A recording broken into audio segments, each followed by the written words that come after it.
How was the ambition of Macbeth spurred by the three witches? বা তিন ডাইনির দ্বারা কিভাবে প্রভাবিত হয়েছিলেন ম্যাকবেথ এবং তার অবনমন ঘটেছিল? Macbeth was a great general. Macbeth অত্যন্ত একজন মহান সেনানায়ক ছিলেন ইন কিং ডাঙ্কেনস আর্মি, রাজা ডাঙ্কেনের সেনাবাহিনীতে। He was reputed for his conduct in wars. যুদ্ধক্ষেত্রে তার ক্রিয়াকলাপের জন্য, অর্থাৎ তার যুদ্ধনীতি, সৈনিক হিসেবে তার খুব সুখ্যাতি ছিল। He defeated the Norwegian army in a great battle. এক ভয়ানক যুদ্ধে নরওয়ের সেনাবাহিনীকে তিনি পরাজিত করেছিলেন। হি অ্যান্ড ব্যাংকো, তিনি এবং Banquo came across three strange women like figures, তারা তিন অদ্ভুত নারীর মতো চরিত্রের সম্মুখীন হয়েছিলেন ইন এ ব্লাস্টেড হিথ। ব্লাস্টেড বিশাল অর্থে বৃহৎ, হিথ প্রান্তর। দ্য থ্রি উইচেস, তিন ডাইনি, set the atmosphere of evil in Macbeth. Macbeth নাটকে বা আমাদের এখানে ছোট গল্পে ইভিল বা শয়তানি উপস্থিতির পরিবেশ যেন তৈরি করেছিল। They are the agents of dark forces, তারা অন্ধকারের পূজারী ছিলেন। They welcome Macbeth and Banquo with their prophecies, তারা তাদের ভবিষ্যৎবাণীর দ্বারা ম্যাকবেথ এবং ব্যাংকোকে তারা স্বাগত জানিয়েছিলেন। They greet Macbeth with the title of thane of Glamis, তারা ম্যাকবেথকে থেন অফ গ্ল্যাম্পস বলে সম্বোধন করেছিলেন, দ্বিতীয়জন থেন অফ কর্ডর বলে সম্বোধন করেছিলেন, এবং তৃতীয় ডাইনি দ্য কিং অফ স্কটল্যান্ড বলে তাকে সম্বোধন করেছিলেন। They pronounced Banquo the father of kings, তারা ব্যাংকোকে রাজাদের পিতা হিসেবে সম্বোধন করেছিলেন। Macbeth's heart was filled with swelling hopes, ম্যাকবেথের হৃদয় ফুলে ফেঁপে ওঠা আকাঙ্ক্ষাতে, অর্থাৎ তীব্র আকাঙ্ক্ষাতে পূর্ণ হয়েছিল। As the prediction was partly fulfilled immediately, কেননা ভবিষ্যৎবাণী আংশিকভাবে তৎক্ষণাৎই তা পরিপূর্ণ হয়েছিল। ইট ওয়াজ ম্যাকবেথস অ্যাপোস্ট্রোফিস দেবে ভল্টিং অ্যাম্বিশন, ম্যাকবেথের এটাই ছিল ভল্টিং বা তীব্র আকাঙ্ক্ষা, that made him murder drunken, যার কারণে তিনি রাজা ডাঙ্কেনকে হত্যা করেছিলেন। Letter the witches again influenced Macbeth, পরবর্তীকালে ডাইনিরা আবার ম্যাকবেথকে প্ররোচিত করেছিলেন উইথ দেয়ার ইকুইভোকেশন। ইকুইভোকেশন মানে দ্ব্যর্থক, ডবল মিনিং যুক্ত কথাবার্তা বলা, একটা কথা, একটা লাইন যার দুরকম অর্থ বেরায়। ইন দ্য প্লে, এই নাটকে, the role of the witches is completely suggestive, এই নাটকে ডাইনিদের যে ভূমিকা তা অবশ্যই কিছু সংকেত বহন করে। Macbeth's ambition is the outcome of his own character, কিন্তু ম্যাকবেথের তার আকাঙ্ক্ষাগুলো তার চরিত্রেরই পরিণতি। And not forced by the witches, এবং ডাইনিদের দ্বারা কখনোই প্ররোচিত নয়। ম্যাকবেথের মতো এরকম একজন মহৎ ব্যক্তি, উঁচু পদে থাকা সম্মানিত ব্যক্তি, তার জন্য আমরা অন্যকে দায়ী করতে পারি না তার কৃতকর্মের জন্য।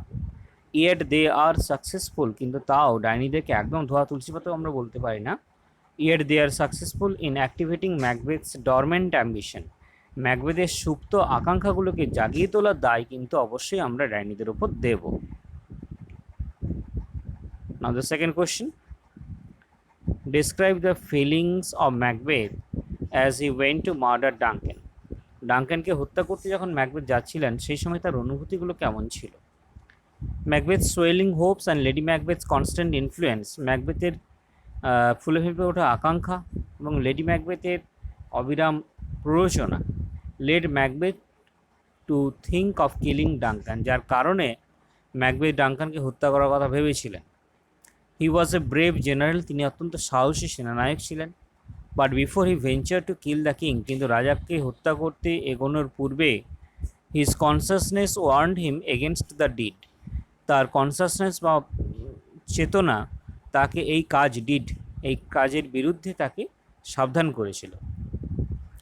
Macbeth was well aware of Duncan's popularity, Macbeth ভালো করেই জানতেন ডাঙ্কেন কতটা জনপ্রিয়।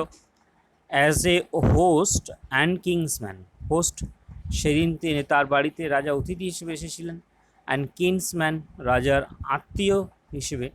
ইট ওয়াজ ম্যাকবেথস ডিউটি, এটা ম্যাকবেথের দায়িত্ব ছিল, to shut the door against the king's murderers, রাজার হত্যাকারীদের বিরুদ্ধে দরজা আটকে দেওয়া। Yet Macbeth chose to commit the murder, কিন্তু ম্যাকবেথ সেই হত্যা করার সিদ্ধান্ত নিয়েছিলেন। দ্য এয়ার ড্রন ড্যাগার, বাতাসে ভাসমান কাল্পনিক সেই ছোরা pointed Macbeth to king Duncan's chamber, ম্যাকবেথকে রাজা ডাঙ্কেনের শয়নকক্ষের দিকে দেখিয়ে দিয়েছিল পথ। ইট ওয়াজ এ হ্যালুসিনেশন, এটা একটা কল্পনাই ছিল, অলিক কল্পনা। অফ হিজ, কারেকশন বলেছিলাম, এটা হি ইজ, হাই ইজ না করে হিজ করবে, HIS।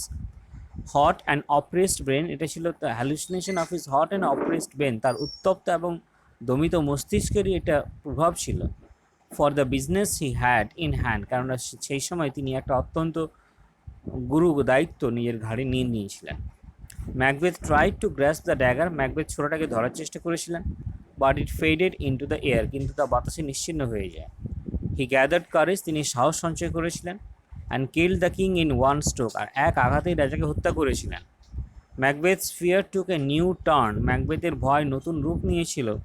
As he could not pronounce amen, তাদের পবিত্র শব্দ অ্যামেন, তিনি যেহেতু অ্যামেন শব্দটি উচ্চারণ করতে পেরেছিলেন না। He also heard voices saying that, তিনি এই গলার স্বরগুলোও শুনেছিলেন যেগুলো বলছে that he was killing sleep, তিনি ঘুমকে হত্যা করছেন। And hence he shall sleep no more, তাই তার নিজের ঘুম আর আসবে না। Later the good general degenerated, পরবর্তীকালে এই সেনানায়ক হিসেবে অত্যন্ত ভালো সৎ মানুষ ডিজেনারেটেড, তার অবনমন ঘটেছিল।